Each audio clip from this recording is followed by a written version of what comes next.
আজকে আমরা একটা স্টোরে গেছি যেখানে রিজনেবল প্রাইসে এথনিক থেকে ওয়েস্টার্ন প্রচুর স্টক রয়েছে, তবে প্রত্যেকটা ড্রেসের কোয়ালিটি এক না। আজকে আমরা এসেছি V2-তে। দাঁড়াও তোমাদেরকে দেখাচ্ছি এখানে কত ভ্যারাইটি স্টক আছে। বাট আমরা যেদিন গিয়েছিলাম সেদিন ছিল সানডে আর মানুষের প্রচুর ভিড় ছিল, আর সামনে পুজো, বুঝতেই পারছো। কিছু ট্রায়াল দিতে গেলে 1 ঘন্টার উপর লাইন দিতে হবে। তাই আমরা আর এখানে বেশিক্ষণ টাইম ওয়েস্ট না করে কিছু ডেইলি ওয়্যারের জিনিস নেওয়ার ছিল, সেগুলোই নিয়ে বেরিয়ে আসি।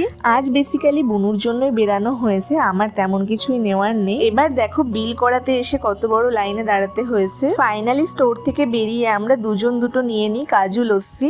তারপরে আমরা বুনুর নাইট শুট গুলো দেখতে ঢুকেছিলাম স্টাইল বাজারে। আর দেখো তো আমাকে এই হেয়ার ব্যান্ডটা পরে কেমন লাগছে। তারপরে আমরা চলে আসি আজকের মতো বাড়ি।